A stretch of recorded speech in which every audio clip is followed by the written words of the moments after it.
Four basketball teams dribbled their way to New York City, trying to fulfill their hoop dreams. And tonight, they're still looking for one team already in the championship as the Hokies of Virginia Tech have advanced. They'll meet the winner of our second matchup of the night as Penn State and Marquette get set to do battle.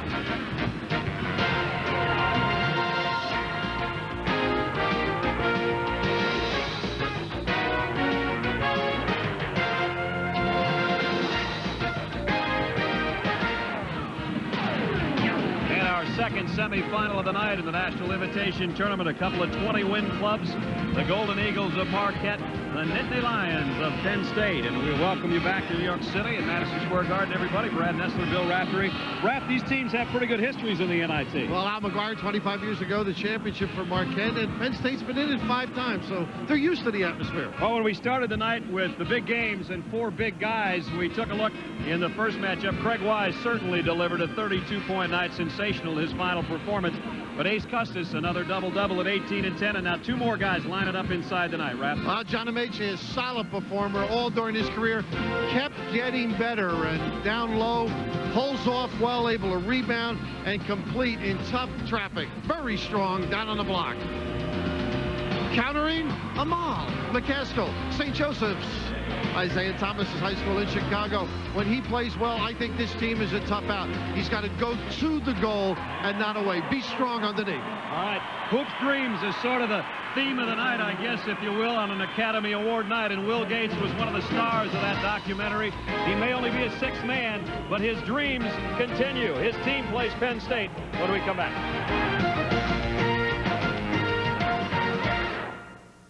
Back at Madison Square Garden. 58th NIT, second semifinal matchup as it's Marquette and Penn State. Let's meet the starting lineup for Bruce Parkhill and his Nittany Lions. The Wolverine starting lineup looks like this. Earl and Williams in the backcourt. Glenn Secunda, the transfer from Syracuse, has got to be a little bit bigger for him tonight. Carlton and Amaechi round out the Penn State front line. For Mike Dean, who was here in the NIT semis last year with a different club, his first year for the Golden Eagles, his head man at Tony Miller, one of the top assist men in the entire country. 7.5 assists a game, with Pieper also in the backcourt, Eford, Abraham, and McCaskill's a big guy up front that Raph spoke of. There's John Amaechi, and he's set to match it up with Amal McCaskill. Our officials, Mike Kitts, Rich Sanfilippo, and Joe Mingles, our referee, and he tosses it in the air. We're underway from the Garden. And Penn State Nittany Lions, man-to-man, Brad Nessler. And at the point, Tony Miller. Oh, a steal, almost a steal by Dan Earl in the opening play of the ballgame. And his growth this year, according to Bruce Parkhill, he's stronger, solid, making shots, has helped his club come this far, this fast. Around a pick. Pieper brings it back on top. Nice little hedge there by Secunda. Very sound defensive team. 8 on the shot clock. Good defense by Penn State to open the game.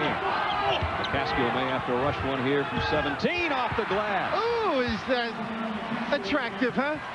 There are kisses and... Then there are power kisses. And then there are some drilled home. 2-0. Marquette front. Abraham down there on Amaechi. Mike said that he was going to start with him. Maybe Amal can walk the ball and assist. But he will be taken away from the basket by Secunda, who can shoot. Amaechi's a wide low. This is Williams outside. Just inside the 3-point line.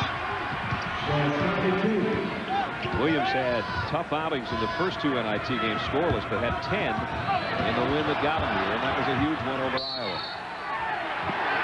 Marquette with its first turnover. Pieper got in a little too deep. Now, you covered Vandy a few times. Frank Secker, Pieper's cousin. Not a bad performer from deep, is he? Gutsy, scrappy. It runs in the family, I guess. Huh? And they were here last year. Think about it. Yeah.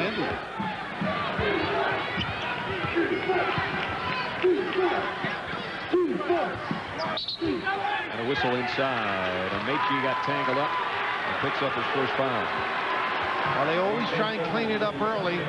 They've addressed the low post. When you body a guy out, he's got as much right to a position. And right here, a nice open and close. And you can see Amaechi more forceful of the two. Trying to get Bassell and Fayshell. Got him out of the way, but picked up the foul. And you got that one out of the way.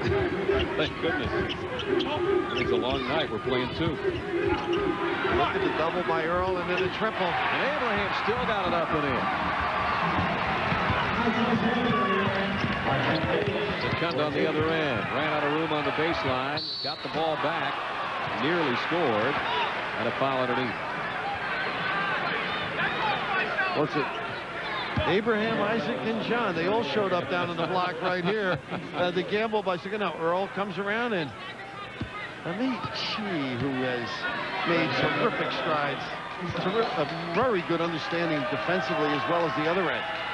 Second leading scorer on this Penn State team.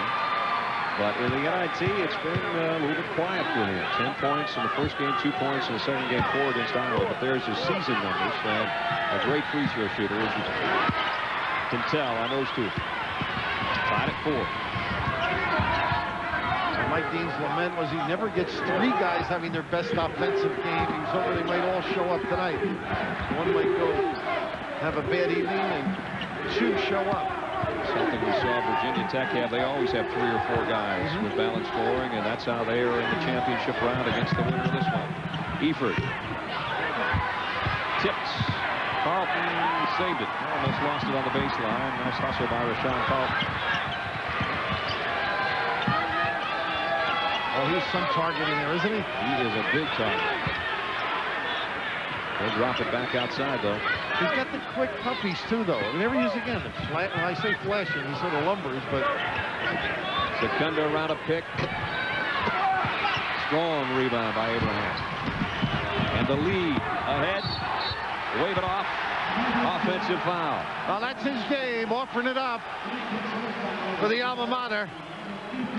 Mike Dean not real happy, but you saw the look by Miller.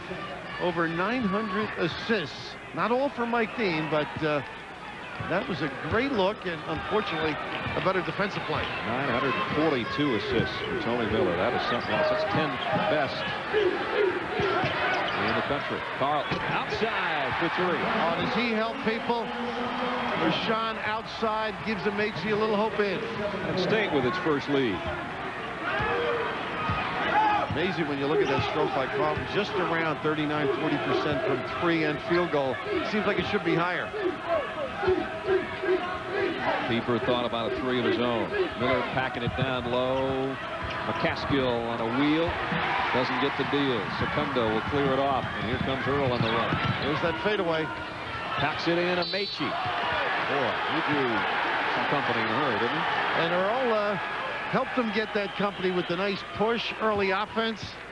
The thing about running the ball, Brad, is defensively, you've got to get back and get adjusted. You can see here, Amici gets a nice little opportunity because of Earl's dribble pressure.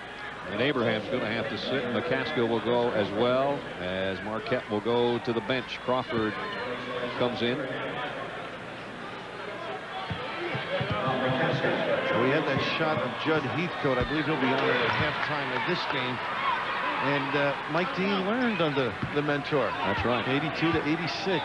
There he is. I said to Judd, when I talked to him about when's the last time he cared about, not cared about watching a game, he said, well, the second one I do, because we got a Big Ten team in there, and then we got our old assistant coach, Mike Dean, who was in East Lansing 82 through 86. So he's got a little bit of heart on both sides, I guess, of this one.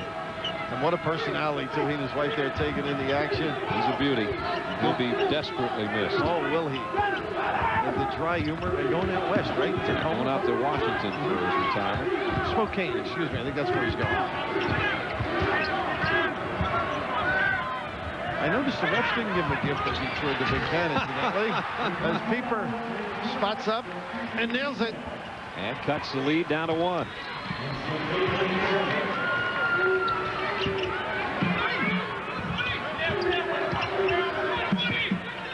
Earl got an opening, and he buries a triple. His old high school, Shawnee, his brother was the captain. Lost their last game to St. Anthony. I mean, well coached Joe Kessler. What an impressive job he does. Strong rebound inside for Joseph, who just came off the bench a few moments ago. Keep it alive for Marquette. They trail by 4. Pieper using his people. He sure is. He's got more than a knot hole. Cuts it back to one. He's got 2 threes on the night. And 67 for the year. He's their best three-point shooter. A bell down there, just lost vision on the ball. This is going to cost him. Well, they convert. Foul. Amaechi got popped in the eye. He goes down, still down. I think the contact lens has either popped out or he's got it in his hand, and he's hoping for a stoppage in play so he can get that thing back in. The officials are going to let him play on a three-pointer. Foul. Chance for a 4-point play. Whew. And then that happened because Amaechi, now I looked at a couple of their games and I don't remember seeing the high pick and roll. I've seen a side little action. Oh no, they do, they have it. And this is Amaechi out high. Amaechi setting a pick with a contact in his right hand. Cup in his hand. And this is where it all happens. The look and this will rearrange a lens right here. Boink. Isn't that amazing? No foul. A fortuitous loss of the contact as they end up with a possible 4-point play for Earl. He went over and told Joe Mingles, Joe, I lost my contact. Joe said, we didn't know. And it's going back in while his teammate steps up to the free throw line. That is one of the few things they will hold up play for. Always a nice, comfortable situation. You got about 10,000 people trying to watch you in a building put a contact back in that's been in your hand for the last minute and a half. It's not as easy to do as you would think. No. You, of course, have great eyesight. In hindsight, I do. Yes. Or did, I should say. Out of England, huh? Come over here, did some high school.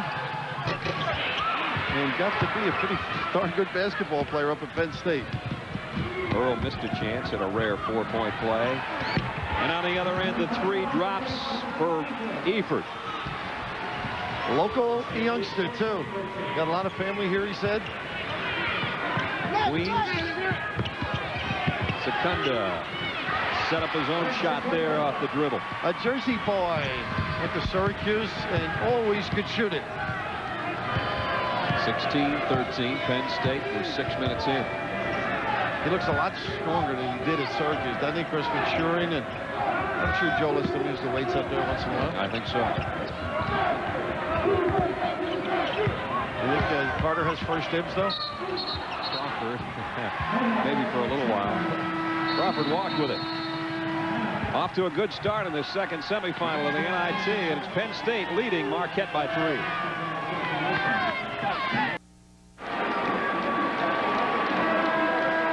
John Amaechi, who spent the good majority of that time out still trying to clear the contact lens in the right eye where he took a shot. And it might be halftime before he gets that thing completely the way it feels comfortable. Second player in Penn State history with those numbers, 1,200 and 700. And he's going to be on the bench as we start things up with 13:48 to go first half. Brad Nessler, Bill Raftery with you. Second semifinal in the NIT. And Penn State leading Marquette by 3. Pete Lisicki into the Nittany lineup, a big 3-point shooter, and has hit some big shots in the NIT after really struggling against Miami. He had a huge one there, and he had the one that beat Iowa to get him here. Here he is.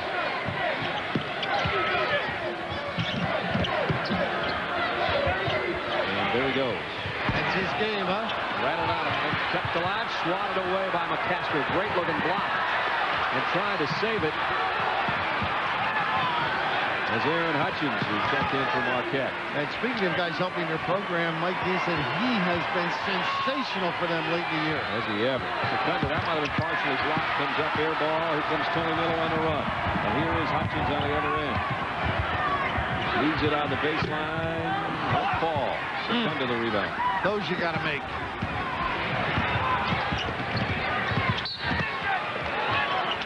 Earl fouled as he made a trip toward the baseline. It will be Hutchins, his first.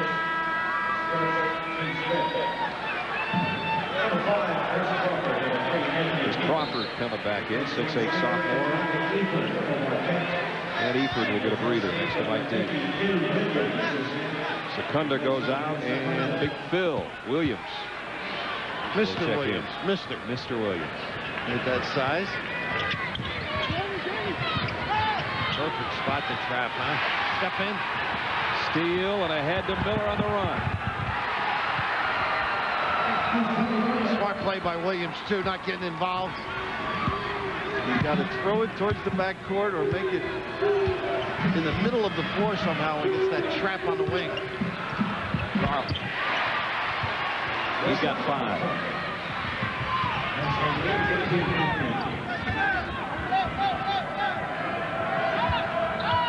A back screen and then a pop out here. Williams the rebound. And Earl will bring it up court in Penn State. And he'll pull up and nail a 3. And in the disadvantage, Hutchins a little smaller, able to get that shot off easily.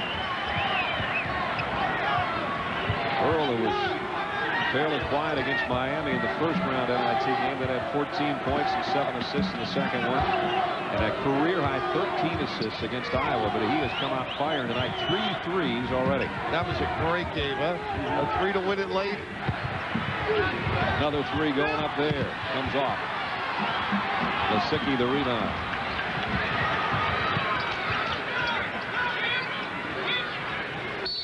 Now they got the offense on Earl, I believe, on that screen away.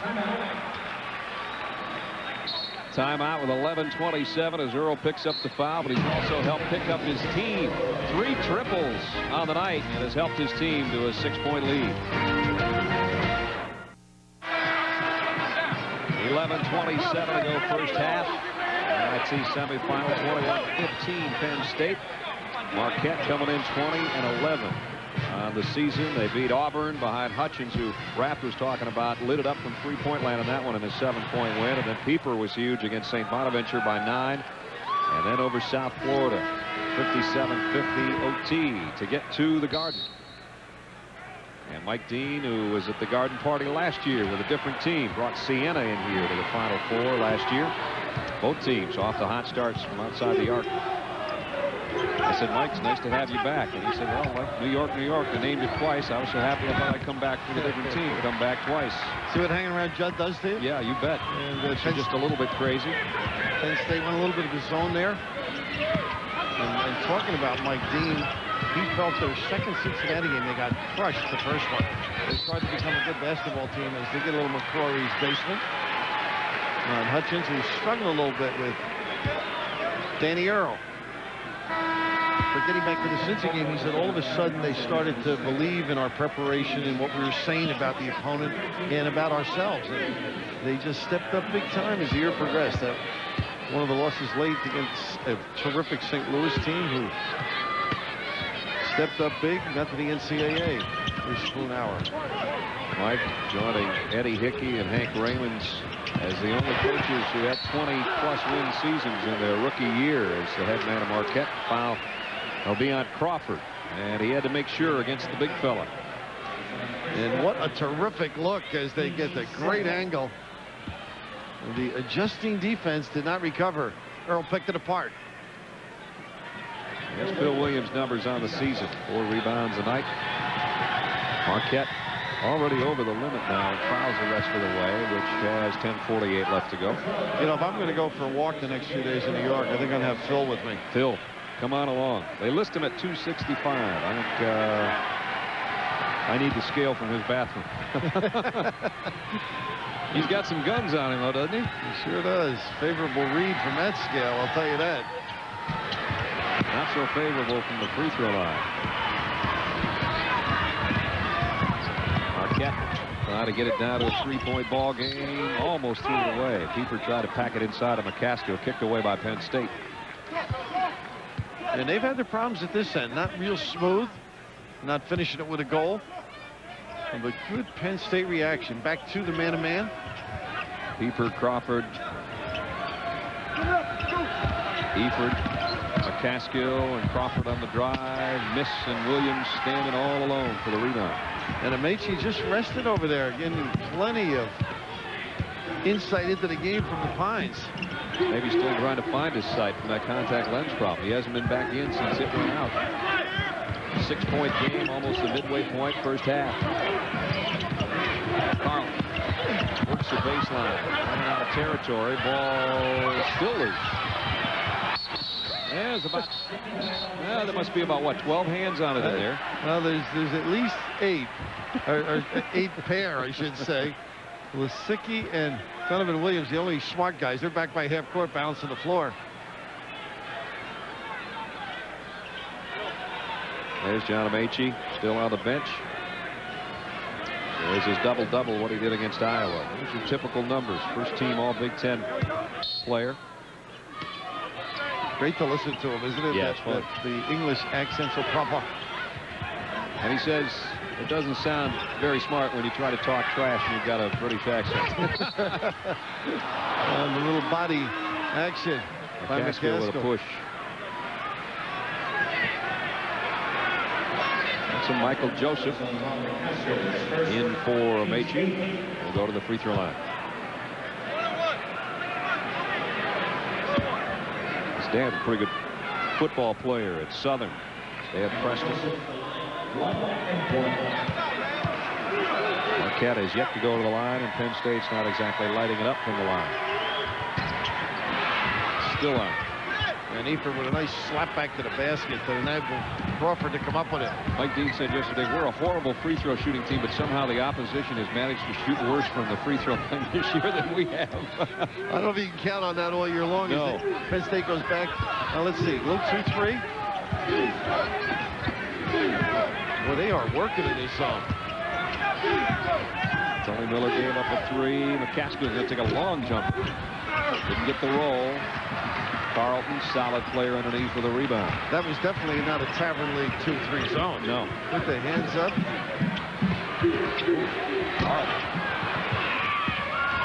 Keeper off the miss. Marquette has made one of its last 7 shots, and they have a tendency to have these kind of dry spells. They're not a great shooting team, admittedly, according to their coach.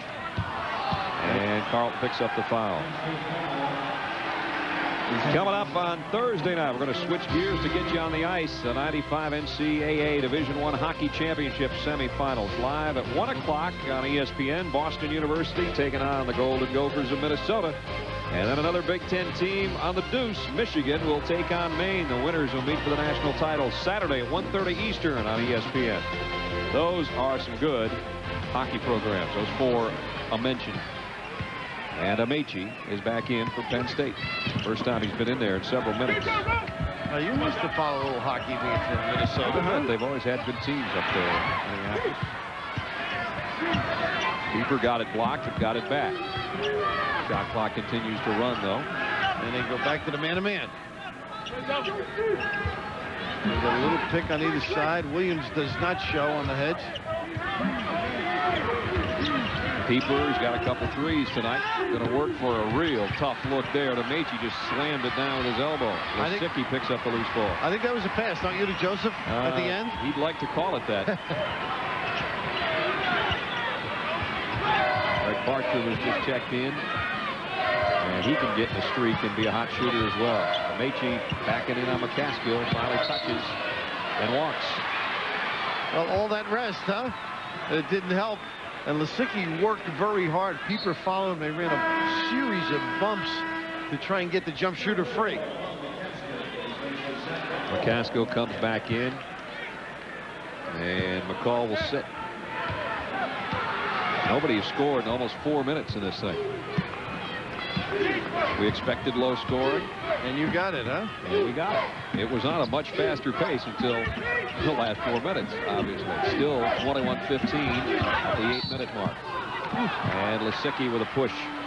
Pretty good denial. That was a good defensive set.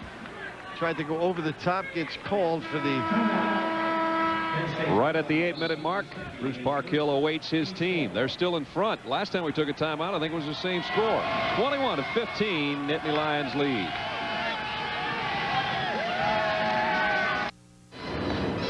And when you grew up in Manchester, England, sometimes the lights of New York City can be fun. Crazy diet. That's not her, is it? Yeah, it is. Althouse and John Amaechi taking a trip What's in? Oh, it's Susan. on Times Square last night. And tonight, his trip on the court was cut short a little bit by a contact lens problem. And he has not been a factor both on the scoring or the rebounding end, but you always have the feeling by the end of the night he will be.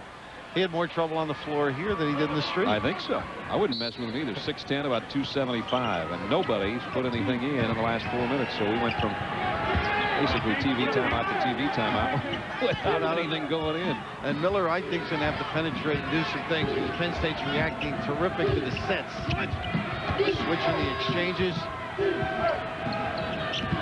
Eford had it stripped by Lisicki.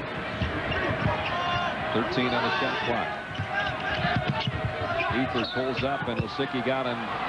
It'll be a shooting foul. Number 2 is that on Pete. Now you also have to know who you're playing. Once in a while, Eford has some troubles with the stroke. I'd try to let him make 1 or 2 before you get up that aggressively. Earl's going to check back in, and Lisicki will sit with his second personal. Earl kind of has that Danny Hurley look, doesn't he? He sure does. Very much so. Monty Eford, 6'6" junior.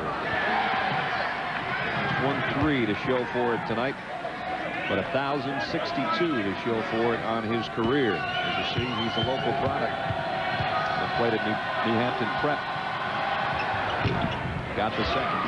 He was out of the city for a while. Berkshire School before that for 3 years. And one of the members of that team that beat Kentucky 2 years ago. Kevin O'Neill. And I think Kevin's going to do a heck of a job at Tennessee. What's your read having done? Folks down there love him, I know, so far, even though the team was not that great. Nice cleanup work by Bartram. Great reaction. You can see they're concentrating on the big fella. Miller pulls up for 3. Didn't get the roll.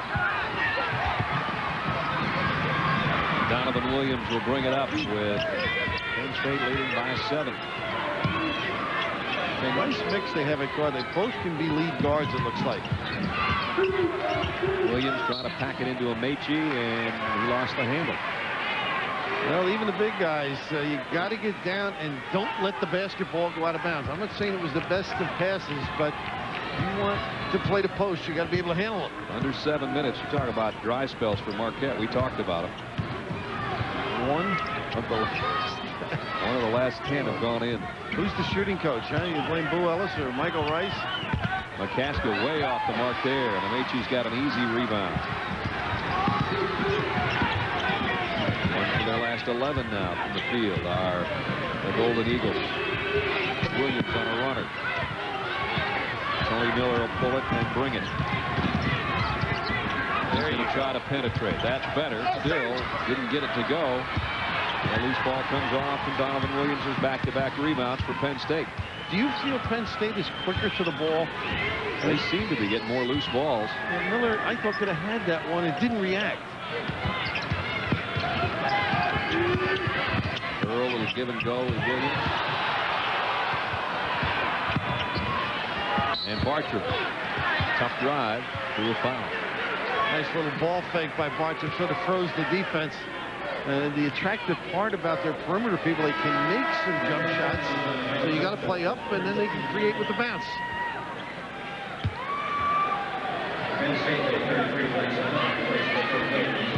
Foul on Joseph. Will send Bartram to the free throw line. Part of Mike Dean's philosophy, Brad, was to have Joseph, Streeter, and McCaskill and Abraham beat up on Ameche, and they haven't had to. No, not at all. Not necessary. Penn State 3 of 9 from the free throw line. Now you're a contact guy. Do you struggle after you get it whacked out? I mean, he is not. Maybe if you get it embedded in your eye when you get nailed, that could hurt a little bit, I guess. But did it take you out of your game is the question. Well, if I lose one tonight, it'll take me out of my game. I'll be wearing those half glasses of yours. Three-pointer goes for Pieper. Nothing wrong with his eyes. Nothing. He don't need any contacts. 3 triples for Pieper. 24-19. And Ameche again lost the handle on the dish inside, but it'll still be Penn State ball. And they were trying to little alley-oop to Glenn Secunda, and so much traffic around Ameche, he's unable to catch and deliver. Marquette will bring Abraham back in, and McCaskill will sit.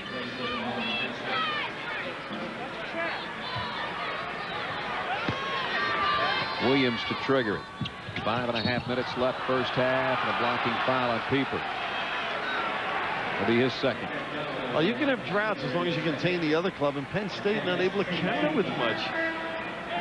Well, that is something that Marquette has done effectively. When you're not a great shooting team, you better hold the opposition down to a bad field goal percentage. And they're second in the country as of mid-March when the regular season ended.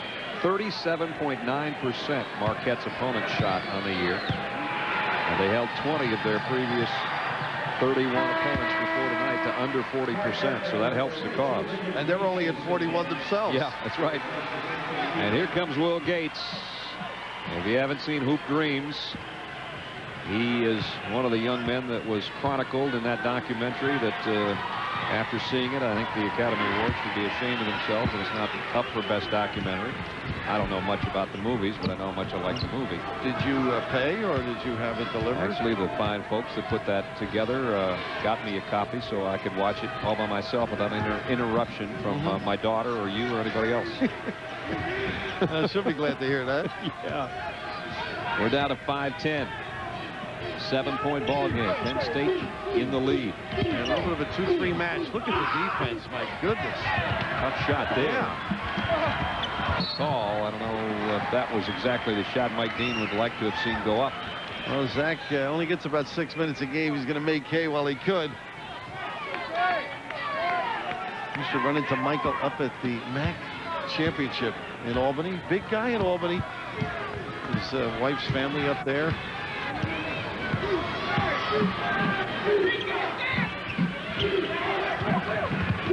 Earl got loose around a pick. Gates got back on him defensively. That left Williams open though outside. Donovan Williams with a jumper and a 9-point Penn State lead. Drive, draw, and deliver. Same thing here. Gates picked up by Williams. Now the move to the hoop came up short. And Marquette continues to struggle from the floor. Bartram clears ahead to Earl. He pulls up, squares, and nails another 3. 4 of them in this half. Well, that's just a lapse defensively. You got to come up and step up on a guy. The lead is swelled to a dozen for the Nittany Lions with 4:11 left in the half. Well, Brad, the artist in me likes to come out on occasion, get that defense to come over and help, and then space out, as I've been known to do during the course of my lifetime. Get that D to react, kick, and please, please, knock it down. And then Earl with a 3 of his own brings it down. They don't come out quick enough, and he says hello to his 4th triple of the night. Well, that's perfect, isn't it? The setup, the squaring of the shoulder, the rotation. I saw Penn State in their first-round game against Miami, and Earl was, quite frankly, not much of an offensive force. He ended up with 7 assists and 7 points, but tonight, wow, 14 already to go with 4 assists. Now, I watched that game. That was some comeback. Oh, was it ever? Miami looked like they were in total control. Penn State dead in the water, down 20 with 14 to play, and they coming back in front of their hometown folks, a crowd that I think swelled by a couple thousand between opening tip and the final horn, and they won it. Did Joe take you out for dinner? Are you Joe close? did not take me out to dinner. Usually takes me out to lunch though in football season at the Lion Inn there. You explain the game to him? Tried to. He's won a couple more than I have. He sure has. About like 230 more than I have. A great credit to the game, though. It's athletics. A lot more should be like him. And Meche, strong move by Meche for his first field goal. Nice to see those quick puppies and then the left-hand delivery. Hutchins trying to leave it on the baseline, and a foul as Abraham went up. Williams got him. Well, earlier we saw him walking the street. Well, he drives in the 3-second lane as well. And they've been throwing a few people at him, different looks, different shapes. And here the patience to let it clear. And then the delivery. They could use him, can't they? Using a bit of a lane. A little finger roll with the left hand. He was queuing up in the lane. Was he ever? Abraham throws up a brick. Telling you why Marquette shoots 63.9 from the free throw line. Most coaches would cringe hearing that number. Got the second.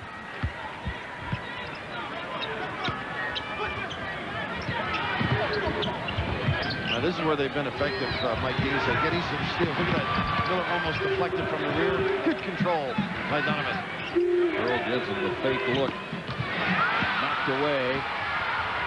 by Abraham. Give him credit for the steal. Pieper on the drive, a little bit out of control at the end of it. A nice job by Bartram and Secunda running under him. Bartram nails a three. That's their early offense, huh? You got to come up, and the problem is you got Amechi generally down on the block, so you better get out early. Mike Dean's seen enough. Timeout. Marquette with 2:53 left in the half, looking down a 16-point deficit now. Well, having been in these situations, this is a little pizzazz in the huddle, I think. Come on, fellas. Reach back a little bit. They went to the press, didn't get much out of it, and then didn't step up on the shooters. Their fans so far are loving it. The Big Ten's only remaining participant in postseason basketball has got a big lead. Sal and I will bring you that one. Who's your early choice on the three-pointers? Oh, I'd kind of like Reshford a little bit, probably. Yeah, Damon might be tough, too, though. He could be. All those guys are good. Sports Center, will follow us, but we still have 2:53 left this half, and a second half yet to come to see who will play Virginia Tech's Hokies in the NIT Championship Wednesday night. Raft and I'll be back here in the Garden. Bill Foster's club has already advanced 71-59 over Canisius with a very efficient first semifinal game tonight. And that was the response I used to get in a timeout down by 16. You got to get some offense so they can set up some pressure. And they're switching the exchanges on the baseline, almost matching up. And the foul's going to be on Secunda. Marquette has had stretches like this, and we alluded to it earlier. The first 9.5 minutes of the second half against St. Bonaventure, they went without a field goal. But then they went on a 17-3 run, and all of a sudden they're in the game, and they come back and, of course, won it. I think part of their NIT trip to get here. And Brad, excuse me, I think it's marvelous how they've turned the year around. I mean, they looked just brutal, terrible early in January there, and all of a sudden stepped up. Free throw shooting has not been a strong suit, obviously, and it remains a 16-point ball game near the 2.5-minute mark.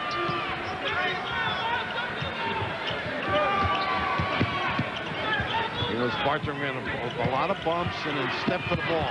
Earl came around a nice pick and then fed off to Joseph. Now Secunda has it stripped from behind. Hutchins squares and delivers. He's the kind of guy they need to get warmed up. Well, they said he's carried them. A lot of spark. I think you got to stay pretty basic with Penn State. I don't think they're going to make a lot of mistakes in the open floor.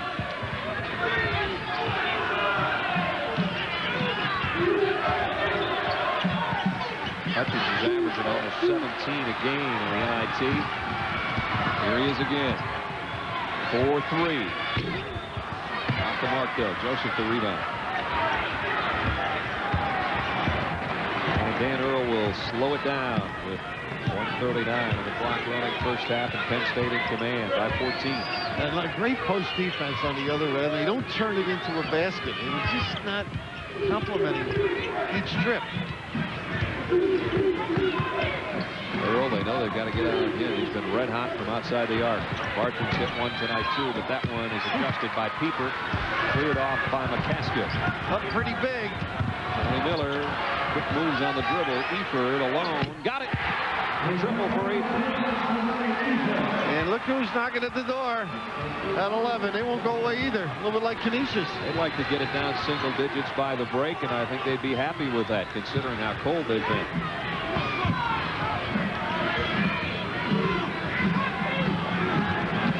Williams around a screen. Didn't get the one-hander. Rebound. I thought Marquette was going to have it, but Eford's knocked down and lost the handle. John Digger will be along at halftime, which is about 45 seconds from now. We'll have highlights of that first matchup tonight if you missed it. Virginia Tech's win over Canisius. And Final Four MVPs that Digger will have for you. It's coming up at halftime, less than a minute. So one of Digger's old assistants, Jeff Nix here, Knickerbocker assistant, was asking us about, he said, I know he looks good, how is he? Whoop. I thought I had a play on that one. I don't know if you can get up that high. Yeah.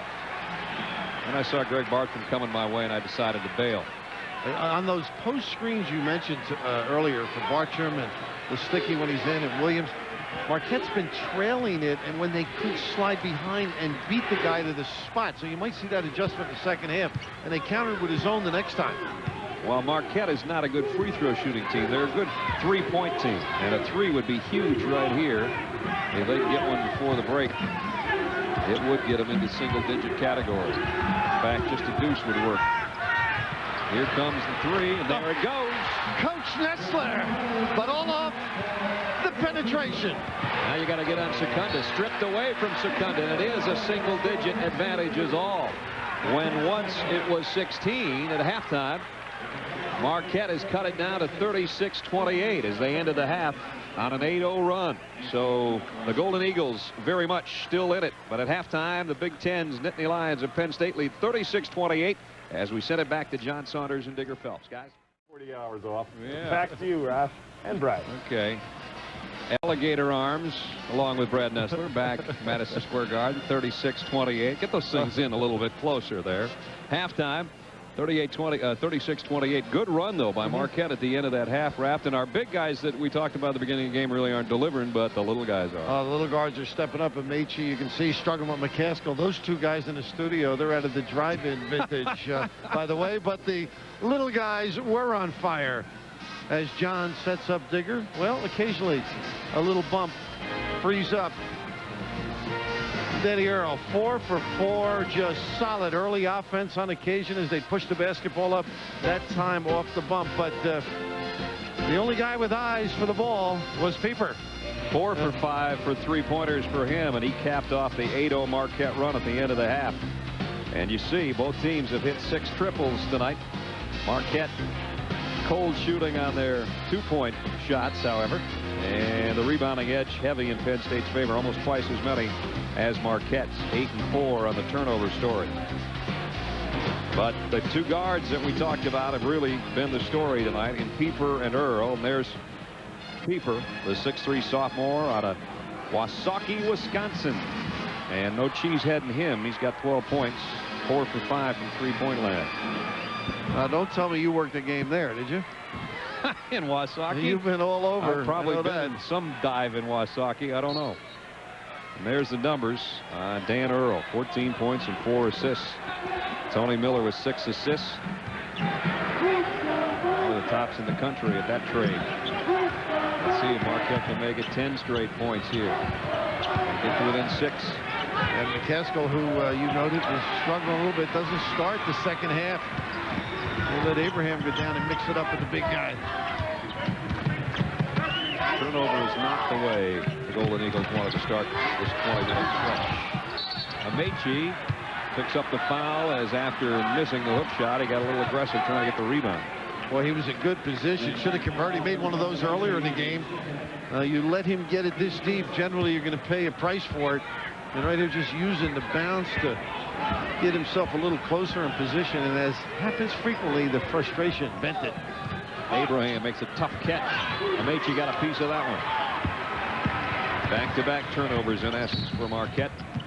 And Mike Dean just got a technical. And the walk away too, which you like in officials, because you know now when you nail a guy that he's going to react. But looking on in disbelief. And right here, he thought this was a little action, and he may have been right. Yeah, he may have been. Yeah. So Earl will shoot the technical.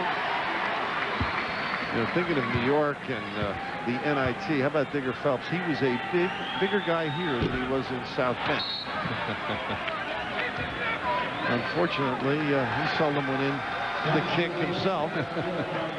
Always gratis, those ND people, those big-time supporters used to take care of him here in the city. A lot of Penn State supporters in this crowd tonight, it sounds like.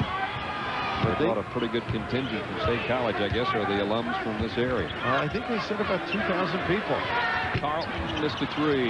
Last touch by Abraham, I believe.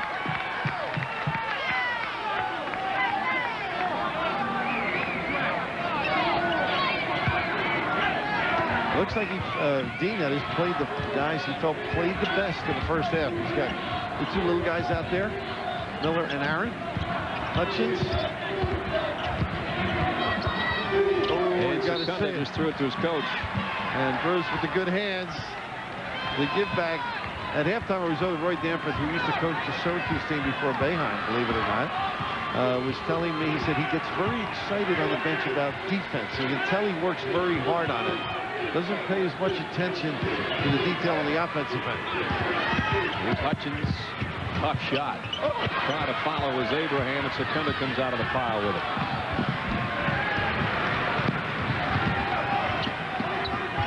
Secunda will try it on the other end. His three comes off to Amechi, and he lost the handle.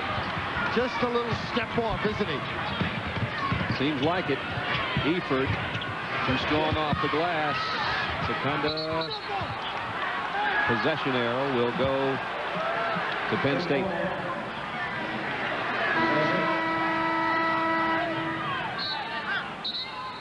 McCaskill will check back in, as will Crawford. And Eford and Abraham will sit.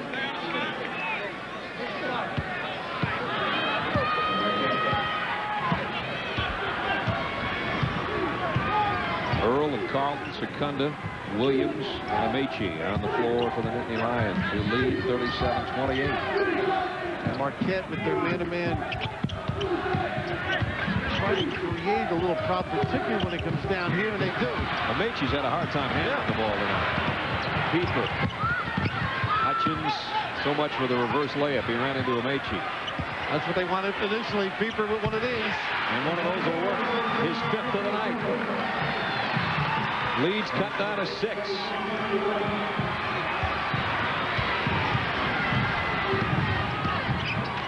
Earl gave up a 3. Maybe shouldn't have. Carlton, tough slice to the basket, drew a foul as Crawford got him en route. And they all come into the middle to help out there, but you could. Mike Dean was imploring his club defensively to make a stop in an effort. Nice jump shot by Rashawn as he got right into the middle of the 3-second lane. Mike Dean has been total calm since the technical was fouled on him. In fact, there wasn't a lot of antics when the technical was called on him. So apparently it's how he said it or what he said. Well, he was trying to be a ventriloquist, I think. You know, dub it into somebody else's lips. It was somebody at the scorer's table, I swear. Well, now a chance to get it down to 4 for the Golden Eagles. And Hutchins trying to do it himself. Drew the foul. He does bring some excitement to the floor. He's fast. And that team may have sparked his club. Sometimes your team says, hey, he cares enough to get involved. Why don't we start and step up? And electrifying on the crossover, exploding to the goal. And this one almost had a chance to go down with the left. Aaron's a good free throw shooter. Amechi steps back down low for Penn State as Hutchins, who had 20, 12, and 18 in the 3 NIT games, 2 tonight, is all. But when he scores them, he can score them in a hurry. In fact, in the game and the win over St. Bonaventure, he had all of his 12 points in the last 10.5 minutes. So he's a streak guy. If they get him on a streak here, you talk about huge. His free throw alone right now can cut this thing down to a 4-point game, and does. Now, when you don't shoot well, which this team doesn't, if you can drive and get your one-shooter Pieper involved or create an easier goal, then you got something going. But they struggle from 15.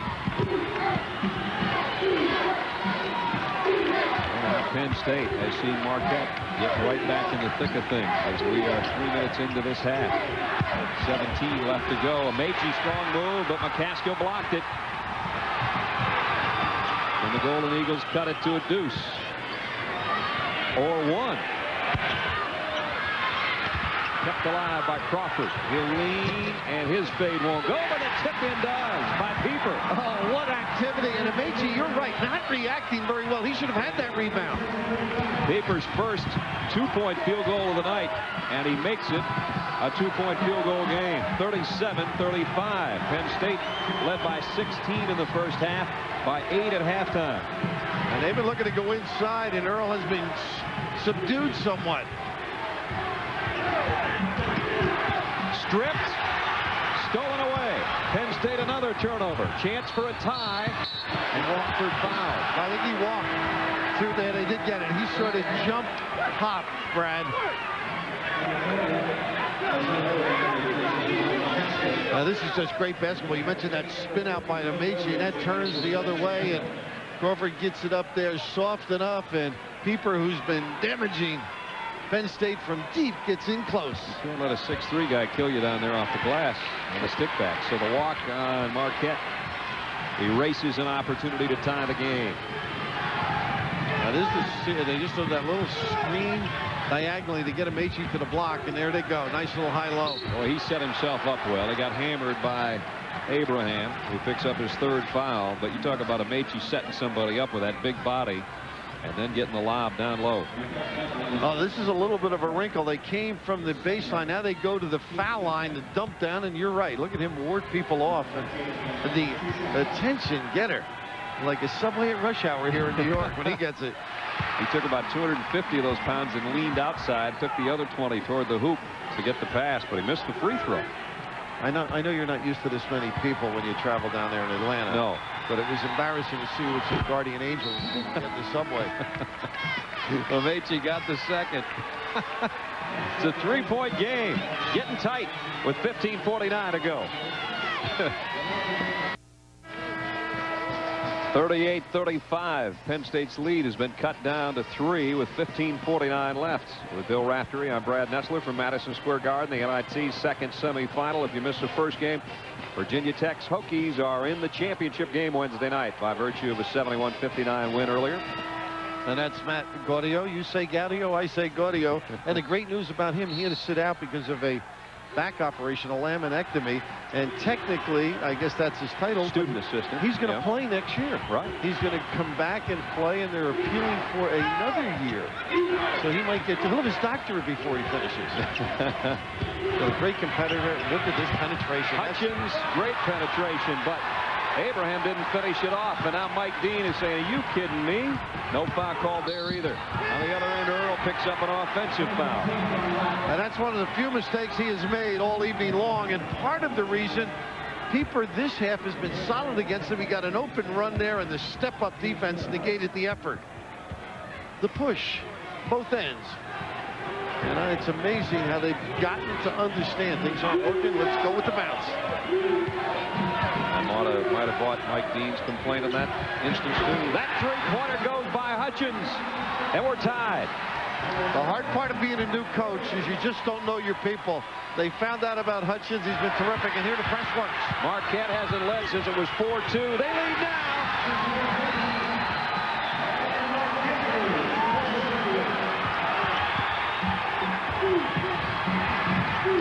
Out of nowhere have come the Golden Eagles of Marquette. They claw their way back in, don't they? Claw's a great word. That's how they did it. And it's not pretty. Amici. Snaps. No, they got a foul or a charge, yep. Charge on Amici, his 3rd. Now, I know he has seen people do these things to him, but he's reacting because he didn't have a good first half. Looks like he's trying to do it all in a hurry. Almost a spitting image. We were talking about going 9.5 minutes without a field goal against St. Bonaventure and then going 17-3 in the next stretch to win. It's almost exactly what they've done here to take the lead. 40-38 Marquette. They take a respite, don't they? Oh, man. Periodically. They take a nap. But when they wake up, look out. Pieper. They ran out of room down there as Amici stepped in. Lasicki will check in, and Donovan Williams goes out for Penn State. Earl quickly twice now. He got it right out of that ideal trapping situation. Got the ball in the middle of the floor.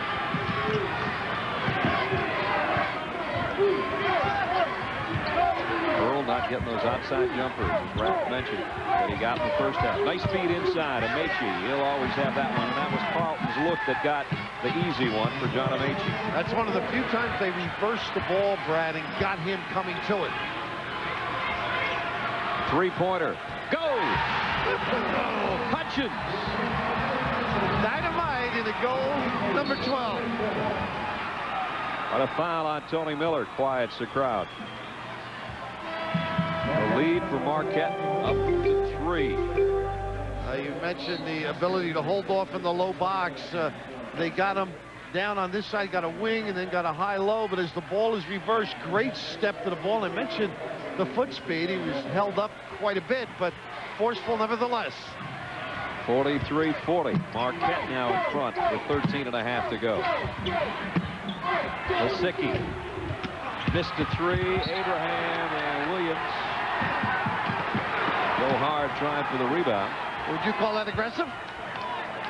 Throwing those guns around that you referred to earlier in the game? Oh, that a small train wreck. Lasicki will inbound.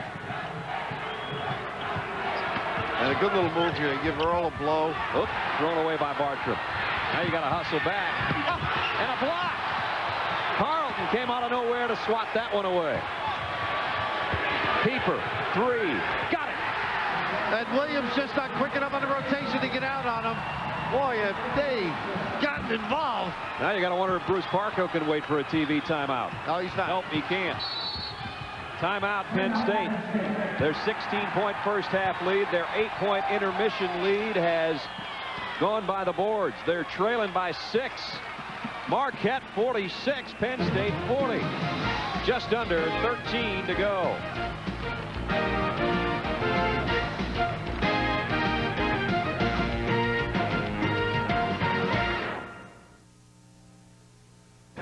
Well, I think we don't want to go to the well too often.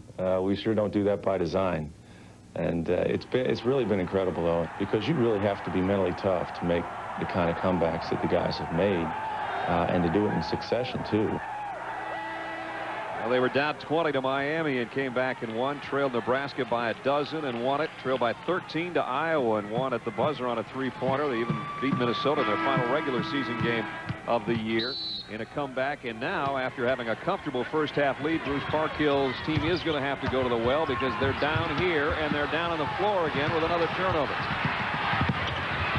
Easter got his own miss. Laying up above the rim, and Joseph picks up a foul. Are they getting after it? You mentioned Miller coming up with it. What balance to stay upright. You know, since Mike Dean had a technical called on him at the 19-12 mark, and only one of the free throws went for Penn State, it's been Marquette like 26 to 4 since. The players get some religion, huh? I guess so. Eford's got 8.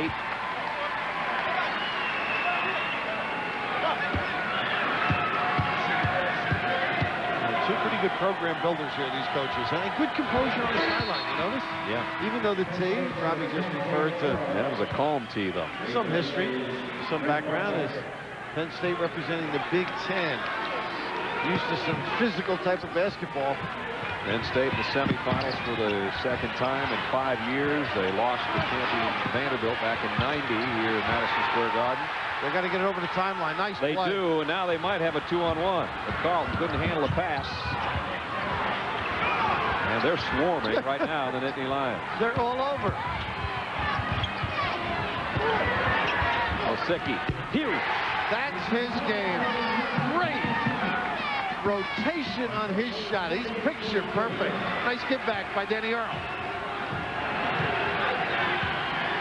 Gets it back to a 5-point ball game. Tough match with the dribble. Bill Williams at a disadvantage. They clear his side here.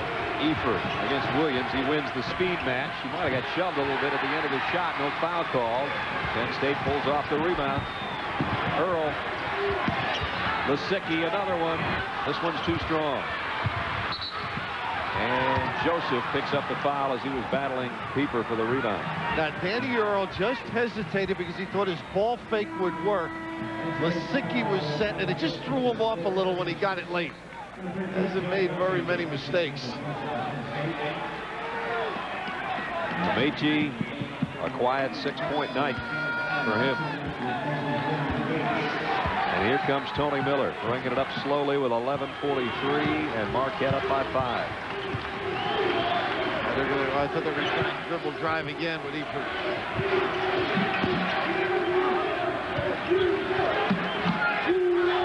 And he wants it. Eford squares and delivers. He's home. big time opportunity. What a knockdown. And it matches the biggest lead. Up 8. The Golden Eagles of Marquette. 51-43. And you can almost see Eford figured, I got some advantage here, and Williams unable to get out on the shot that time. Lisicky packs it into Amici. And Amichi's got a chance for a good old-fashioned three-pointer. One of the few times I've been able to get through before the double arrives. McCaskill picks up the foul. John will go to the free throw line. Everything congested. You mentioned swarming before. The entry pass, you see, it never got the hand up on the denial. A little bit too easy of a catch, and then the quickness of a big gentleman. And a first-team academic All-American to go with a big basketball body. Free throw comes off.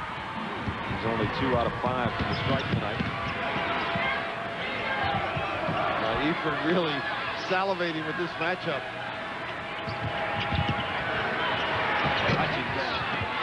Amici with a rebound. Approaching the midway point of the second half.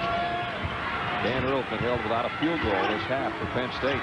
Carlton will not a pick. A little bit short. Tony Miller on the run and the rebound. Pieper on the flank for 3. Rattled out on it. And that could have been a killer. He flared out. That was a good decision by Pieper and a terrific give back. And that could have put them in deep trouble, Penn State. Earl trying to use Williams as a screen to get a shot away, and he'll take it. Got it! He has not been able to get the opportunities. Nice step back and a quick release. Yeah, this is why we came here, Raph. 3-point game with 10 to go. Earl with his 5th 3. Pieper is 6 out of 8 from three-point land.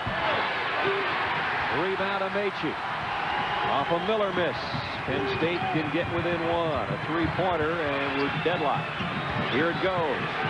There it goes. And just a little bump as Phil Williams asked to be taken out. He's been inhaling a little extra hard, but just a nice bump and a scorer up. Don't waste any time. 2 teams that have thrived, it seems, in the 3 NIT games to get to the Garden. Both have been behind big time, and now we're even. 51-51.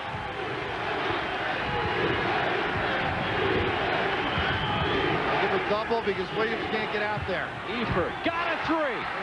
Good call. Mike Dean.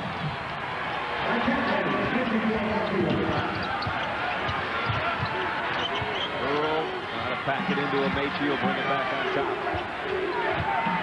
He's got 5 3-pointers tonight. Looking for a pick. Can't get a shot away. Lisicky's not bashful about putting it up. He's doubled. Good pass. 8 on the shot clock. Amici strong. Working for his own rebound. Williams. And he scores. And he has been dying to get out of the game, but he has not stopped playing. Good job by Phil. Phil's huffing. He's puffing a little bit, and he's trying to guard one of the top scorers on Marquette's team. And now we got to stop in the action as Lisicky will pick up a foul. And Phil may go over and caress him just for stopping the action so he can get to the pines. He'd give anything to see 26 more seconds tick off and have a TV timeout. Here he comes. Get the wheelbarrow, help him to the sideline, but not stopping the effort. And he has been one of the reasons for this comeback, taking up some area. The only difficulty occasionally on Eford getting out on him. And now stepping up, Tony Miller to the free throw line. Boy, this has turned into something in the second half. Seesawing back and forth. Penn State by 8 at halftime. A moment ago it was 51-43. Marquette by 8. Now they missed the free throw. In a 1-point game. And Pieper got that rebound earlier there. You mentioned 6'3" in, and got Amici to just in frustration whack the basketball out of bounds.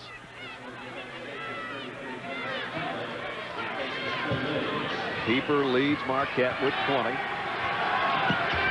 Crawford outside. Oh, they switch Secunda on him. He can make that shot. I thought he was going to drag Amici out with him. Hutchins and Pieper are the guys you got to worry about from the outside, it appears, right now for Marquette. Nice entry pass. Here's Pieper all alone. Hello. Well, Penn State's got to check their Pieper. Can't leave him alone. 7 of 9 outside the arc. 57-53. Marquette back in front by 4. Use the bounce to get himself into position. Carlton didn't want the 3. Ameche will take it inside, and he might end up with a 3. He can wear on you, can't he? Good, strong move, and nobody scraping. You got to help your big guy. McCaskill's all alone, hung out right here, and nobody digging down on that dribble. You got to come diving in and get after the basketball. Don't let him have that little kiss opportunity. Back in is Abraham. And McCaskill will sit. Ameche's kind of like a guy that's a boxer that just keeps going to the body all night, and all of a sudden the other guy realizes his lungs are about ready to collapse. He's a 15-rounder, huh? No more 12 or 10s. We got a 15-rounder going here. 7:41 left. Marquette 57, Penn State 56. Don't go away. Marquette 57-56 with 7:41 left in this semifinal matchup. The winner will go on to meet the Hokies of Virginia Tech, and that championship game is Wednesday night, 8:30 here on ESPN. We hope you join us. Raft and I will be right back here in the Garden. And if that championship gives us what this semifinal has in the last 15 minutes or so, it ought to be fun. Boy, this one is seesawed back and forth. Again, if you just joined us, Penn State led by 16 in the first half and by 8 at halftime. And that 8-0 run by Marquette is the reason it was single digits at the break. And subsequently, the Golden Eagles have led by as many as 8 in this half. And Brad, what Penn State has to do is stop the dribble penetration, obviously stay up on paper here, and keep wearing the interior people down with going to Ameche, letting him be very selective, take good shots, or kick it back out. Here's the penetration. They didn't stop Hutchins. They'll lose if they don't stop it. Hutchins with a dozen off the bench.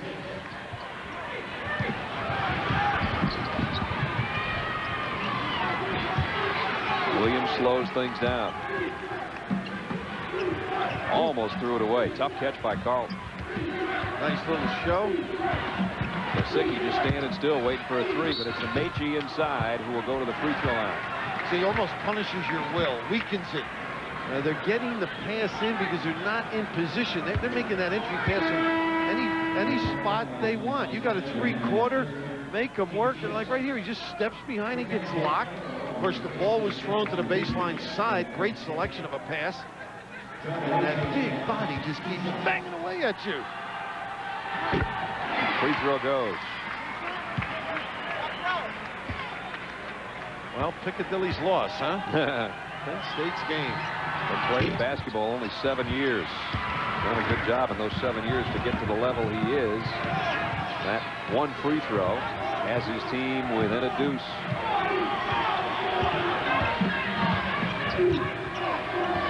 Around a pick is Hutchins. Lisicky trying to stay with him and can't. Are we seeing some three-point shooting tonight? Looking on with disdain as he peeked over his shoulder. 14 threes for Marquette. Did I say a little while ago they couldn't shoot free throws, but they could shoot threes? You did. Wow. A nice little taking advantage of size here. Wakanda backs out. Ran into some trouble at the free throw line. It's a 5-point Marquette lead. Earl, 1-3 this half, 5 for the game. Ameche's what they're using, though, and it's working pretty well. Pace, huh? Keeps at you. Very demanding with that body, and it was just a broken play, and he made it work. John's got 14 now. Golden Eagles of Marquette looking for their 21st win, leading by 3, and we're under 6 minutes. With a stacked pop-outs.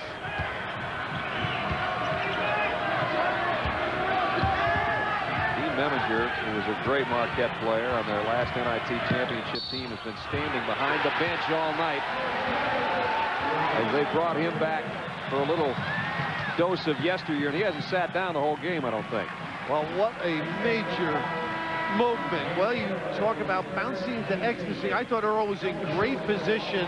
If he hadn't reached in and just held his ground, he may have drawn the charge. And watch Mike Key, give me 5, give me 5, give me 5. I know I don't put you in, but give me 5. He is so colorful. The man needs help.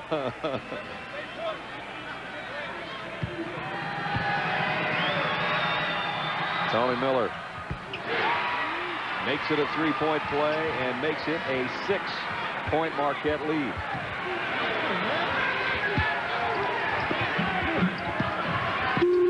Now a little backcourt heat on the Lions of State College, who are in trouble after having it all their way in the first half. And Marquette, the defense has been terrific. Other than Amici banging them down low, they've taken away these outside attempts. Earl tried to get it inside, and Miller stole it and came out of the pile to draw the foul. They've been seconded down in that trap. Tony Miller's looked like a seasoned senior out of Cleveland that he is in this last 10-minute stretch, hasn't he? St. Joe's, you know what high school that is? Special K. Clark Kellogg. That's right, our guy. Yeah. And he has been terrific. What'd you say, 940 some odd coming into this game? 942 assists coming in, which is 6th all-time in the NCAA annals. Behind the Hurleys and the Corcianis and those guys. 1,000 points, 500 rebounds. I'd say he not bad. Deserved the scholarship. And almost got his own rebound there. It comes out to Crawford. Fresh 35 and down to 5. 66-59. Marquette now in command. Can they stay there? That's the question. That's what both teams have been wondering. This should be on McCaskill. Now watch. They get it right. Not good basketball. He's bodying Amici out at the foul line. I mean, it doesn't make any sense. You get empty trip, put them on the foul line, stop the clock. Not much good out of that whole sequence. And Amici's not going to kill you as far as on the offensive end from that part of the floor anyway. He likes it a little bit lower. Now he'll get that free throw line. Free. Abraham in. And McCaskill will go out for 4 fouls. This is a chastisement substitute. This Yeah. is when you get the ire going. Amici missed the free throw, though. Miller and Hutchins, 2 lightning quick guards on the floor for Marquette. Well, they got it on the string, these two, and they're free. Mike Dean giving them the green light. Any opportunity, take it. What a little avenue he found. I didn't think there was any room there. Knocked away by Amici. He is clever and comfortable in traffic, too. Neither of those guys are the biggest guards in the world either. Tony Miller's listed at 5'11", and Hutchins listed at 5'9".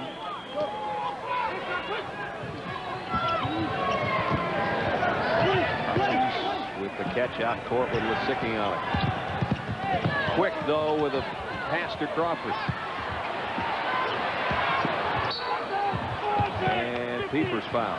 And that's one they really didn't need. They got a new shot clock to come out and got a nice read. Unfortunately, they get to the line, and you like the aggression, particularly from a guy that can shoot 3. Now you got your defense thinking a little bit.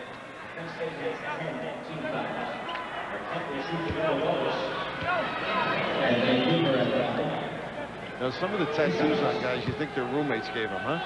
Now look at people probably go, this was $1.50, I think. Right. On the left shoulder.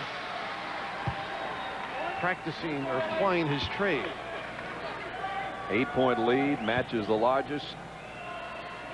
It can go to 9 and does for Pieper. Pieper's got a career high 25 points. His previous best was 24 against St. Bonaventure, 25 tonight. Well, they got A jump ball and a possession error with Marquette. The pressure has really thrown off Penn State. The half court's been sound, but the pressure just confusing and disrupting it.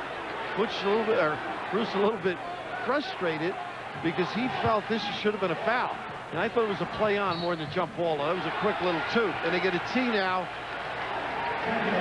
on Bruce Parkhill. Same official made both technical calls. Mike Kitts on the Erie tonight. Get him with some Maybe didn't earmuffs. sleep well last night. Parkhill with a tee at the 4:16 mark. See if it helps his team. It certainly helped Mike Dean's earlier. But Pieper with a career high night. And he misses. Well, when you get one called at this point in the game, you're so relieved when a youngster misses a free throw. So it takes you off the hook a little bit. You figure it can't be any worse than a 3-point situation.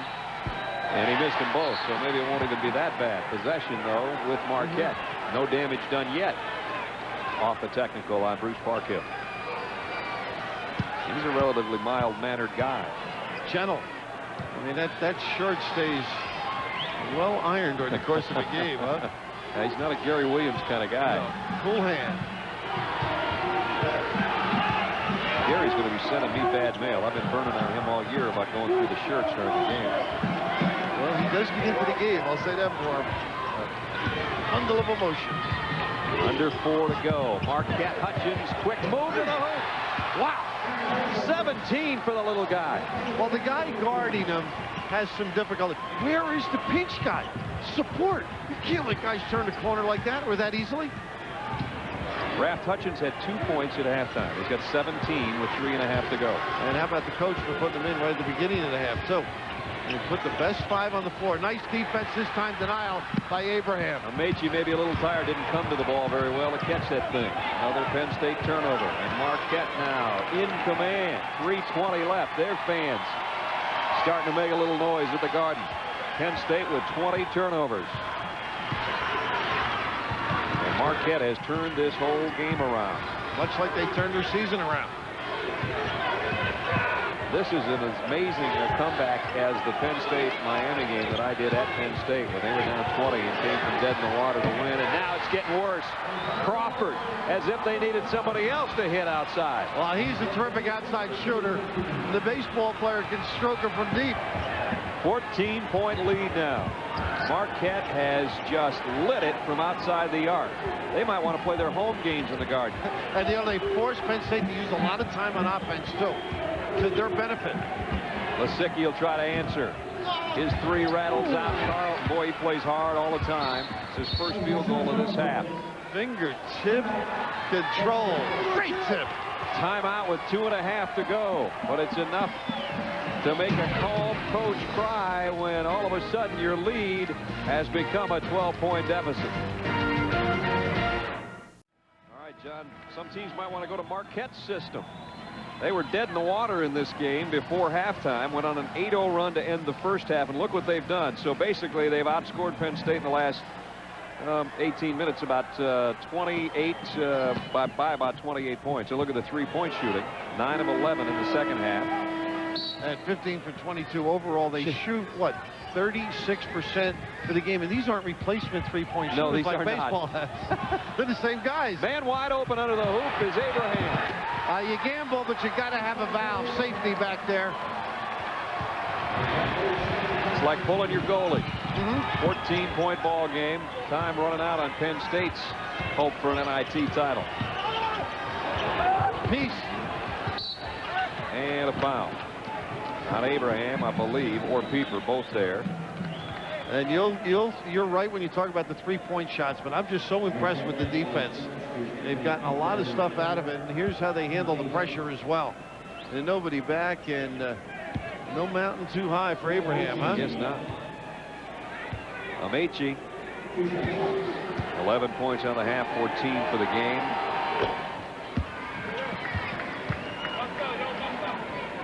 Now, Feisel's done a nice job down in the box defensively, too. Yes.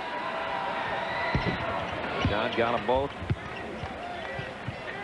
And this is where they need something, Penn State. But now Ameche is back. Oh, they almost come up with it. Lisicky gets the little reach in from the rear. Nice looking player, though. It's 4 on Lisicky. And now Pieper will walk up. He missed his last 2, but he hasn't missed much else tonight. I mean, 75% for the year, too, so you expect him to knock him down.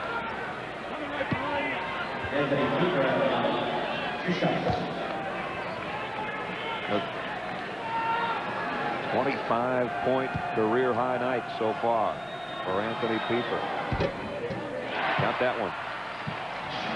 He had a 24.9 rebound game in the win over St. Bonaventure, so this is not the first time he's had a huge NIT game to get here. I bet Mom was glad to see that.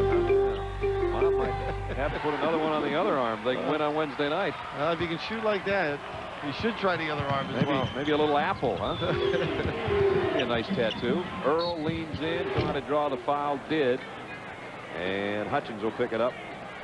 Hutchins and Miller have dealt the knockout blows with their dribble penetration if Marquette's to hang in. And tonight, Tony Miller tied Mandy Johnson's most games played record. Mandy, a kid out of St. Anthony's, Jersey City. Keep bringing that name up. 122 career games. Not bad, huh? Not at all. It looks like he'll play on in the championship round. Barring Penn State, if they can pull off a miracle comeback.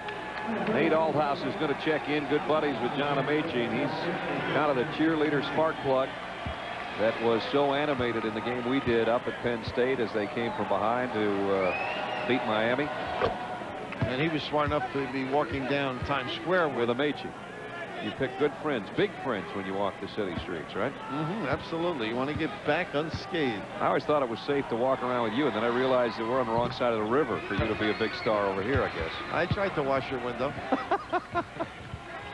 77-66.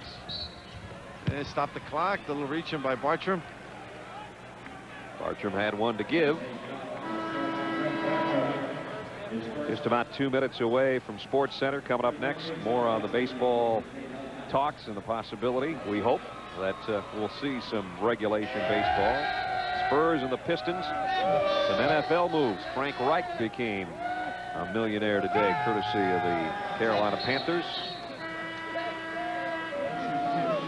Sports Center is next, so stay tuned. Be hard to pick a MVP if you picked one in this game, because Pieper's been huge, but this little guy that's stepping up, man, 17 on the night. I would opt for him because he's broken down the defense along with his partner Tony Miller. And you can see how this team has improved because of what they do on the defensive end. I think the other side, if you can have a bad shooting team or a bad shooting evening, or in their case, they have spurts of bad shooting. Right. Then they counter with some good shooting. But the defense is a constant. You can see where they can hang around. That's been the key. Hold the opposition under that 40% mark, and then just lace up your shoes and hope you can get back in it. And they've done that tonight. Nice check out. Great rebound with Amaechi draped all over him. Abraham pulls down a tough one. And he's to be commended, too. I mean, that is not easy to contest and keep the big guy off the glass to all game, and fatigue not being a factor. Lisicky, he can hit the threes too. That's his third this half. Still a long way to go, though. Kind of a short time to get there. Pieper fouled by Lisicky, and that's it for Pete, I believe.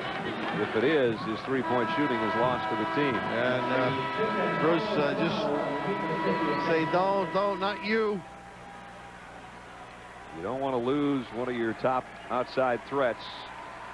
Well, at least they can compliment him with Bartram, though. It's not like you were going to a non-factor in that jump shooting category. Nice looking prospect, isn't he?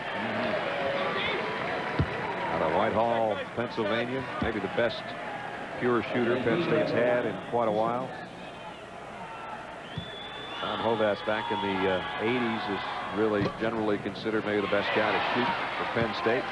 Pieper, I don't know how he misses free throws, because he doesn't miss from about 20 away. And you mentioned Tom Hovass or Hovassi. He played for the Hawks this year. Started the season. Had been in Europe all those years. Pretty good performer. Earl, way out. Rebounds. Secunda goes up, and he drew a foul. And Pieper, the Vikings screaming, "What are you fouling for?" We only got 1:19 left, and we'll get out of here. That's what remains in this second semifinal matchup. Again, Virginia Tech awaits. The Hokies of Blacksburg are in the championship game, courtesy of a 71-59 win over Canisius in our first game tonight. Earlier we talked about the 25th anniversary of Marquette's win. Al McGuire was the coach, and that's the year I think they turned down the NCAA. And then won the NIT. And then the rule was put in that you have to go when invited. So Al's a rule changer. Isn't he always been? Yeah, no, he's a rule violator. That's it. I knew it had something to do with the rules. Bending.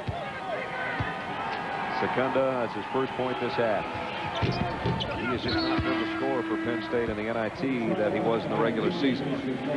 They get the little foot speed situational changes. Don't you feel like you're doing an NFL game now? Exactly.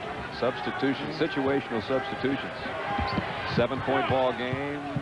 Got a foul. Looking for somebody that's the right guy to foul, though. That might not be too easy. Hutchins isn't the man. Stripped away. Bartram thought that he had knocked it off Miller, but no. And I watched that for Jerry Dunn, longtime assistant. They're trying to steal this. Well, even though our first game ended up being a 12-point difference, there was all of a sudden some question as Canisius wouldn't quit and cut it down to 7 late in that game, and now this one has been cut to 7 as well. Aldhouse with the foul. Boy, does he get after it, huh? Yep. A form of intensity, packaged and controlled. Tony Miller will walk up to the free throw line. He thought he should have had that steal. He's amazing. A lot of substitutions going on with 1:08 left. And Miller, who struggles at that free throw line, you've got to make him if you're going to walk out of here. 58% of the year, 50% tonight. Ooh, got a bounce there. Fortuitous. Second team, great Midwest Conference performer. There's his numbers tonight. So he's up to 950 career assists, but he missed the second free throw. Oh, and he's hurt. No, that's touching. Excuse me. Bartram takes the 3. Got it off the glass. Oh! Down to 5. Look out. Pieper hammered by Ameche. Oh, there was no question that Pieper was going to the goal. Well, we talked about kisses that will send you off with a smile. That is incredible. Red Auerbach used to say at clinics, your best friend is the glass. And it certainly was the case. And right here, not getting much time to set.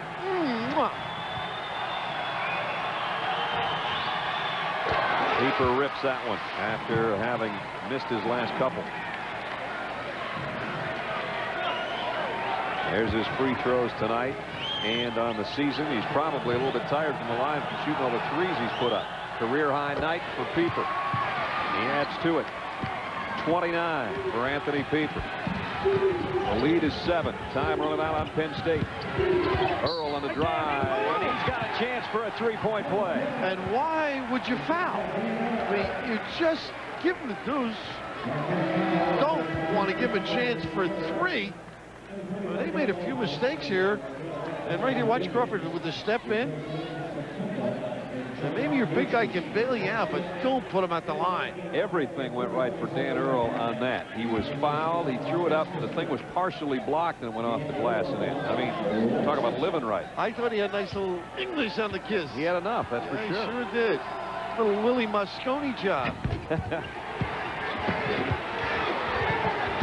4-point game. 41 to go. And they got the hole before the ball, or as the ball is inbounded. On Williams. Yep. This could yet be a very crazy finish. It was a 14-point Marquette lead, 73-59. Now it's 81-77. So much for the low-scoring game we sort of anticipated in this thing. And so much for the unsoiled shirt. I think he's over the limit. And Will Gates and the rest of the Marquette club trying to keep those hoop dreams alive and hoping for a championship matchup with Virginia Tech Wednesday night. If they were able to win this and the tournament, there might be a sequel to that movie. Yeah, huh? no kidding. An addendum. Hoop dreams too. And this is almost like a free timeout. Aldhouse checks back in. Not quite yet, I guess. Well, this is quite a drill going on. We got people all over the place. Talk about Willie Moscone. Looks like he just broke everybody here on the floor. Nice break. I don't know where they're all going to. I mean, everybody's looking one way, running the other. I don't think the ball hadn't come inbound, so Ballhouse couldn't go out on the same play. They were calling the ball out of bounds before it was passed in. You follow? Yep. So he has to stay on the floor until the clock ticks. Full time off the clock, right. Here's Pieper. Oh, big miss. He's got to stay on the line. Yeah, when he stays on the line, he's been pretty effective, but he's either leaning in or leaning out quite a bit tonight, and he has missed 5 free throws and made 6. The strategy of Bruce Parkhill, stopping the clock, lengthening the game to perfection, particularly if you don't make these. Got a roll there. 30 for Pieper. But it's a 5-point game. 2 possessions Penn State needs. Let's see what they go for on the opener. Earl stripped on the way to the hoop by Hutchins. I'll tell you, it's amazing.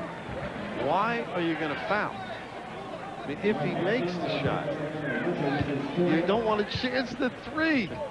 That's why that's gray over there. Penn State's made 8 free throws in a row when they needed them the most. Here's a couple more that they need. Oof. That one had to roll around to the side, too. We're commenting on the comeback by Marquette. How about right now what Bruce's guys are doing? I mean, superb. Great game management right now. They look totally out of it at 73-59. And now they're right there. 82-79. A 3-pointer separates these 2 teams. Half a minute to go. Hutchins, nice move to get it to Miller, and now Pieper. I thought he was going to shoot that. Oh, I did too. And then the foul late. Trying to stop the clock. Nate Ballhouse, he understands.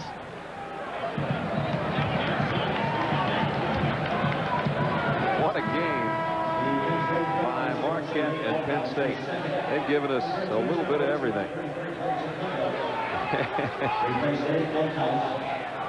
Seesaw back and forth. Both teams have had what looked like insurmountable leads at one time or another. Penn State led by 16 in the first half. Marquette led by 14 in this half. And it's Marquette by 3. And this is a huge set of free throws coming up. And there you say, as you said, standing still. He's their best free throw shooter. He's getting all the opportunities too at 75%. 31 points, Anthony Pieper. If this one goes, it might be all she wrote for Penn State, though we do have almost 24 seconds left. It's a 5-point ball game. Still need 2 possessions if you're a Nittany Lion fan, and you got to hustle. Earl will bring it. Let's see if he takes a 3. Leaves it off for Secundo, who'll take it instead. A little too strong. Crawford the rebound, and the lights are starting to dim on the Big Ten and on the Nittany Lions. It's 84-79 with 12.4 to go. I think the idea of going to the goal was so good to them. Why not one more time? Maybe the way they're fouling, he might get the 3. And at that point in the game, about 16 to go, you could still stop the clock, give one. Althouse showing the frustration of Penn State. Now that's a competitor, that kid, huh? I want him in my weight room, I think, as a spotter. I tell you, that's the kind of guy you walk into the Marines, and that's your drill instructor, you're in deep trouble. That's it's right. going to be a long boot camp. Can I still scratch my name off and go home? He said, that's the truth. Crawford got them both. That should just about do it. And while Penn State fought valiantly to get back in this game, they're down 7 with less than 10 seconds to go. And Secundo will launch a 3. And it rattled out, and so do the hopes of the Nittany Lions, because Marquette's going to the championship game on Wednesday night. And they're starting to celebrate a little bit, and rightfully so. Virginia Tech and Marquette played in the regular season, remember. And Virginia Tech won that one. Now, what a way to start a job, huh? 3-point Virginia Tech win in that one. And Watlington had 17, and Watlington was, we thought, Mr. 3-pointer on the night until we saw Anthony Pieper and Dan Earl and Aaron Hutchins in this game. I just think Pieper was trying to show Frank Secker that he could do it in this building too. Well, Pieper was the man. 32 career high. A disappointed group of Penn State performers, and the loss sets in. It's a terrible feeling, as we both know. What a great season they had, though. It shouldn't be wasted. Tomorrow, get themselves bounced back up, prepared for the consolation game. They'll play in the consolation, will Penn State, but Mike Dean, who last year had his Siena club in the semifinals and had to settle for third place, this year he'll be in the championship with the Golden Eagles of Marquette, who advanced 87-79, the final score. And so your matchup for Wednesday night at 8:30, here it is, the Hokies of Virginia Tech out of the Metro and heading to the Atlantic 10, Marquette out of the Great Midwest. And that's your matchup. The Golden Eagles and the Hokies will square off on Wednesday night. 8:30 is game time. We hope you join us for that one. That's going to wrap it up. Virginia Tech and Marquette advance, and Marquette does so 87-79. For Bill Raftery and our entire ESPN crew, I'm Brad Nessler. Thanks for watching. We'll see you now Wednesday night. Be here 8:30. Virginia Tech and Marquette will crown an NIT champ on Wednesday.